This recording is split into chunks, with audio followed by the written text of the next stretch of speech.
Gracias. Adelante, ya vamos a... Gracias, presidente.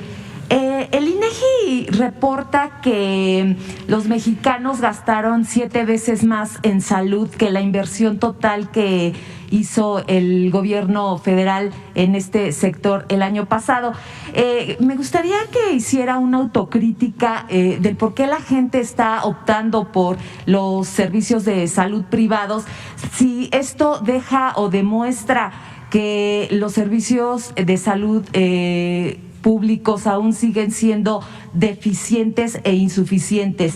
Y si ante este panorama usted había prometido un sistema de salud similar al de Dinamarca, le falta menos de 2 años, ¿usted cree que se pueda cumplir esa promesa? Y para cumplirla, ¿qué es lo que se tiene que hacer? Esa sería la primera pregunta. Gracias. No, mire, vamos avanzando mucho. ¿De qué medio es usted?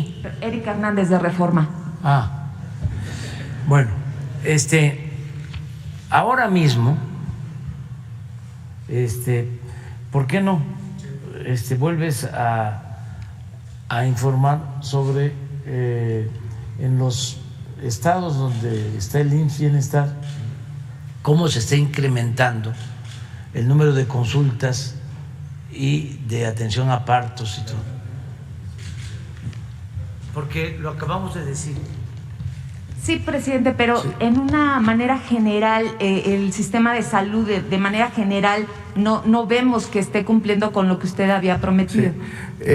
Primero, si me permite, señor presidente, si podemos poner esa justamente, la nota que trae hoy en su primera plana el Reforma es una disculpa de antemano, pero es muy pobremente realizada. Primero, el comparativo que hace del gasto de salud es solamente del ramo 12, que son los programas de salud pública, justamente, programas que se dedican a intervenciones a la población en su conjunto, los programas de VIH, los programas de salud sexual y reproductiva. Ese no es el presupuesto, ni remotamente es el presupuesto del gobierno federal en atención médica. Y luego compara, pues la pude revisar en la mañana, lo que hace, suma dos conceptos. Uno, de la atención de cuidadores en casas y hace ese cálculo, y después hace un cálculo también bastante forzado respecto a cuántas personas derechohabientes del Seguro Social que no utilizaron los servicios del Seguro Social, asume que se atendieron en el medio privado. No todo mundo se enferma, afortunadamente, en el país. Hay muchos derechohabientes que efectivamente pueden pasar mucho tiempo sin utilizar servicios de atención médica, consultas, estudios de diagnóstico, porque no se enfermaron. Hay quienes, desde luego, pueden estarlo haciendo en el medio privado, pero es un número mucho menor. Entonces, la verdad que la nota cuesta trabajo de pensarla con un rigor periodístico a partir de comparar cosas que no son comparables. El ramo 12 específicamente, el FASA es otra cosa, que es el fondo en donde están las nóminas, eso no se contabiliza, en donde están la operación de los hospitales, donde está la operación de las unidades de primer nivel. Entonces, lo que toman es solamente un pedazo, uno de los ramos, y asumen que es el ramo de salud, el ramo 12. Efectivamente, así lo dice el presupuesto, pero no es el único, no es la única fuente de financiamiento del sistema de salud. Ahora, esto es mucho más evidente. En estos casos, en donde las consultas de medicina familiar prácticamente no existían, porque la medicina familiar es parte del modelo histórico de la seguridad social en nuestro país. Son médicos especialistas, los médicos familiares, no son médicos generales, que pueden ver una amplia gama de padecimientos y que hoy incrementaron en 23% sus consultas. Este tipo de consultas eran las que en el Seguro Popular o no existían, o simplemente no existía ese servicio, o efectivamente se iban al medio privado. En el caso de las consultas de especialidad, peor aún, porque en las zonas remotas, estas consultas de especialidad están generalmente en las áreas de consulta externa que existen en los hospitales, en los consultorios que están en los hospitales, no se atendían con médicos especialistas tampoco, eran consultas de medicina general. con el programa Bienestar, hoy se tiene cobertura para que la gente pueda ir a la consulta de especialidad, no solamente en las especialidades troncales que hemos detallado, ginecología, pediatría, medicina interna, ya también trauma y ortopedia o cirugía, sino en muchas más especialidades, cerca de 52. Esto también era lo que o se cobraba en las cajas del Seguro Popular, o se iban al medio privado, o simplemente no ocurrían esas consultas de especialidad, y entonces se tenía que esperar a que ya el estado de salud fuera deteriorándose y quizá tuviera que haber una intervención de otra naturaleza. Y las cirugías, exactamente lo mismo. Entonces, este incremento de cirugías que no fueron al medio privado en estos 9 estados en donde estamos avanzando, demuestra que con la eficiencia de los recursos y con verdaderamente una intervención que atiende la salud no como una mercancía ni contabilizada solamente de manera financiera como era con el Seguro Popular, se puede hacer más con los mismos recursos. Pero además de eso, el gasto que planteamos aquí de más de 5,000 millones de pesos solamente para la adquisición de equipo que no se había adquirido en muchos años y para la rehabilitación de unidades que no se habían rehabilitado ni atendido durante muchos años, pues es lo que permite tener esta productividad. Entonces, ¿cuál sería la autocrítica o el calificativo que ustedes mismos se dan sobre los servicios de salud? En el caso del IMSS, vemos clínicas donde en el servicio de urgencias hay gente que está hasta 3 días sentada en una silla de hierro en el piso. ¿Todo eso para ustedes no es parte de la eficiencia? ¿O no, cómo se califica todo esto? Y preguntarle al presidente, insistirle si se cumplirá su promesa del sistema de salud como Dinamarca. Gracias. Sí, nada más, es bien importante esto que usted señala. 3 elementos contribuyen a que se tenga la necesidad de seguir invirtiendo. El primero es los 30 años de desatención a la atención primaria de la salud. Es decir, todo lo que se ha defendido sistemáticamente deja de ver que México en 30 años se convirtió en el campeón en enfermedades que se pudieron haber prevenido, en enfermedades crónico-degenerativas, obesidad, diabetes, dislipidemias y demás.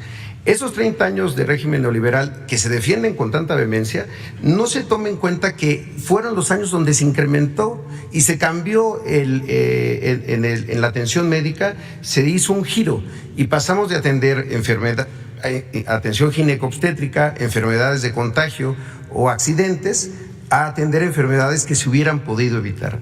El 45% del gasto del IMSS es enfermedades crónico-degenerativas. ¿Cuándo ocurrió ese incremento? En los 30 años de este periodo. Segundo lugar, por la falta de inversión. Por la falta de inversión en la atención médica. Es que tenemos hoy una situación de insuficiencia para poder atender, a pesar de que se han incrementado el número de contrataciones de personal médico. Porque ese es el tercer elemento, la falta de formación de médicos especialistas en términos de la necesidad de los propios sistemas de salud. Eso es verdaderamente criminal, que durante 30 años no se hayan formado los médicos suficientes para los que iba a necesitar el mismo sistema de salud. A eso súmele la pandemia. Entonces, creo que hay razones que explican esto y acciones que están intentando corregirlo. Entonces, gracias. Digamos, superar esos 30 años, ¿cuánto va a llevar? Y si se podría, o qué es lo que se podría lograr en menos de 2 años. Gracias. El año próximo, a más tardar a finales, ya tenemos un sistema de salud pública como el de Dinamarca. Y puede ser que mejor. Y te voy a explicar por qué. Vamos a tener un sistema de salud pública como el de Dinamarca, en donde la atención médica, los medicamentos son gratuitos. En Dinamarca tienen políticas que eran completamente inalcanzables en México. porque en Dinamarca, para empezar, no hay corrupción como la que había en México, la que ustedes promovían desde el Reforma y alentaban, porque el Reforma, para tener los antecedentes, porque no puede haber texto sin contexto, lo creó Carlos Salinas de Gortari. Esto para quienes nos están viendo, no para los que estamos aquí o los lectores del Reforma. Entonces, en Dinamarca no hay corrupción y por lo mismo que el presupuesto rinde y tienen establecido algo que llaman estado de bienestar, que es lo que nosotros vamos procurando para México.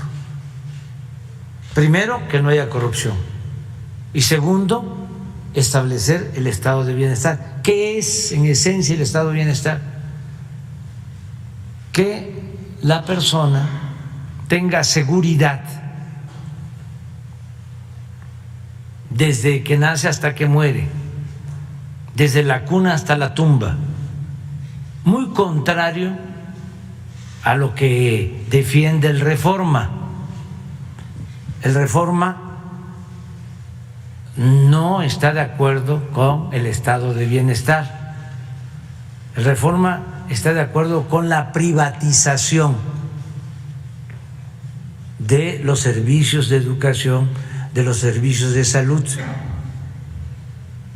Para el Reforma y para, permítanme, y para los que defienden ese modelo llamado neoliberal o neoporfirista, la educación y la salud son privilegios, no son derechos. Entonces, vamos nosotros a garantizar, como en Dinamarca, un sistema de salud de calidad para todos. Esto es que van a poder llegar los pacientes a centros de salud que van a estar en buen estado, donde van a haber médicos generales todos los días, donde van a haber medicamentos, pero también van a tener acceso a hospitales de segundo nivel, como aquí se planteó, con especialistas. El Reforma no quiere que contratemos médicos de Cuba, pero el Reforma fue corresponsable de que nos quedáramos en México sin médicos y sin especialistas por el modelo, en este modelo de bienestar, neoliberal. En este modelo de bienestar que usted comenta, digamos, un ciudadano llegará a urgencias, no estará en una silla de aluminio, no va a estar así. Las cirugías no tardarán 6 meses. O que nos pudiera detallar cómo es esa atención. Y es mi compromiso, y les voy a volver a ganar a los del Reforma, porque no sabe, además de mis convicciones humanitarias, la satisfacción, la dicha enorme que me produce ganarle a los conservadores. O sea, porque es ganarle al individualismo, al egoísmo, ganarle a los que tienen como Dios al dinero, ganarle a la falsedad, ganarle al racismo, ganarle al clasismo. No, si tiene su parte atractiva, decía un maestro, a veces la política, cuando es buena, ¿sí? Produce grandes satisfacciones y una de ellas es el poder transformar. Y sí, está el aplazamiento. Va a ser como Dinamarca el año próximo, con médicos, con especialistas, sin que tengan que tardar en ser atendidos, como tú lo estás planteando, con todos los medicamentos y sin pagar, es decir, gratuito todo el servicio, porque eso a los del Reforma les molesta muchísimo, porque ellos no quieren, ¿saben cómo le llaman? No es estado de bienestar ni Dinamarca, eso es populismo, es paternalismo. Entonces, sí vamos a cumplir. Entonces, le dice a Junco, de mi parte, que le vamos a ganar de nuevo, porque ya le hemos ganado varias veces. Gracias. Y aun cuando con su pasquín inmundo todos los días esté mintiendo. Todos los días. Lo de hoy yo no lo sabía, pero es una mentira. Pero diario. Yo no sé qué le pasa, por qué está tan enojado. O sea,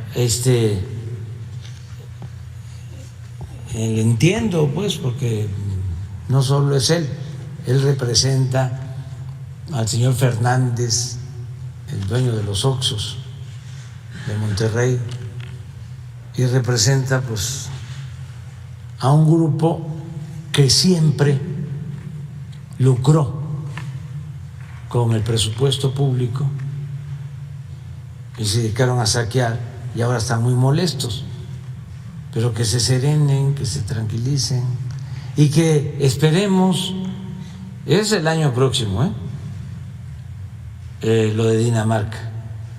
¿Y sabe por qué le decía que va a ser mejor? ¿Por qué? Porque Dinamarca tiene mucho menos población que México. Dinamarca debe de tener como 10 millones de habitantes. A ver, por favor. ¿Cuánto? 5 millones. Sí, pero acá son 5. No, pero nosotros tenemos que atender a todos. Hasta ahora, ¿sí? Vamos a ir avanzando. Presidente, y como segunda pregunta, ante esta necesidad que mucha gente tiene de recurrir a los servicios privados, ¿es necesario que el gobierno o en el Congreso se haga algo para detener los precios tan elevados y en ocasiones abusivos? No. Antes a lo mejor no lo iban a hacer, pero lo que tenían como plan los neoliberales o neoporfiristas es que la atención médica quedara al mercado, como si fuese una mercancía, que pudiese curarse, operarse, hacerse una cirugía, el que tuviese para pagar una clínica privada. Ahora no, ahora se va a garantizar el derecho constitucional a la salud, lo que establece el artículo 4 de la Constitución. Entonces, ¿para qué vamos a fijar cuotas? Sí, ya, a ver, pon por favor nada más la tabla de los hospitales por los 26 millones que estás hablando, que acaba de poner, que explicar Zoé. Te voy a dar un ejemplo de cómo va a ser, para que cuando nos volvamos a encontrar aquí, porque esto lo vamos a estar tratando cada 15 días aquí. esto.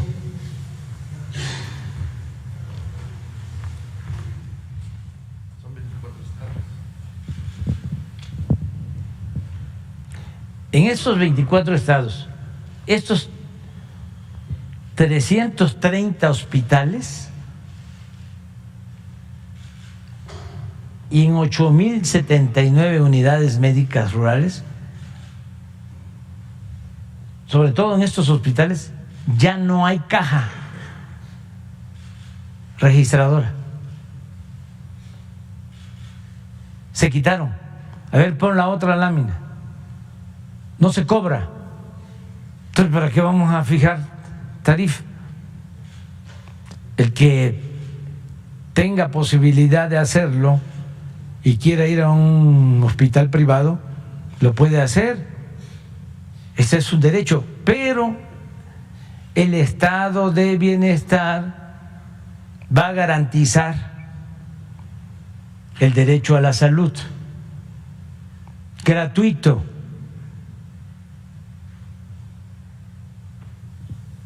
Es esto. Todas son las cajas. ¿Cuántas? Que se han quitado. Puedes ir a un hospital y esto lo saben las enfermeras y lo saben los médicos y están muy contentos y nos están ayudando mucho, como siempre, los trabajadores de la salud.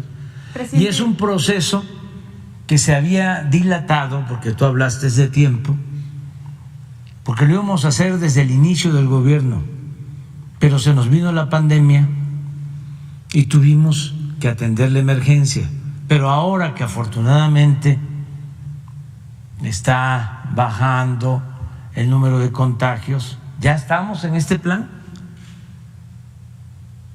Y a esto es a lo que yo me refiero cuando hablo del estado de bienestar, para garantizar a todos los mexicanos el derecho a la salud y el derecho a la educación, que es lo mismo.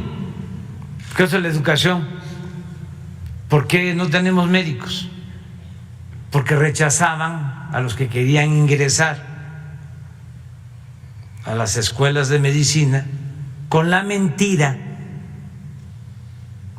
y el Reforma nunca dijo nada de esto, con el pretexto de que no pasaban el examen de admisión. Y eso no es cierto. No es que no pasaran el examen de admisión, es que no había cupo porque no había presupuesto para las universidades públicas, porque lo que querían era que estudiara el que tuviese para pagar colegiatura. Entonces, ¿qué pasó con el tiempo? Lo que ya explicó Zoe, y esa irresponsabilidad, pues tampoco se señala en el Reforma, que no tenemos los médicos ni tenemos los especialistas que necesita el país por esa absurda política privatizadora que impusieron en materia educativa. Entonces, como se están llevando a cabo todos estos cambios, por eso pues hay la molestia del Reforma, de todos sus articulistas, sus caricaturistas, yo creo que menos los trabajadores, porque esos, aunque sean callados, pues se dan cuenta cómo viven sus jefes y por qué están enojados con nosotros. Presidente.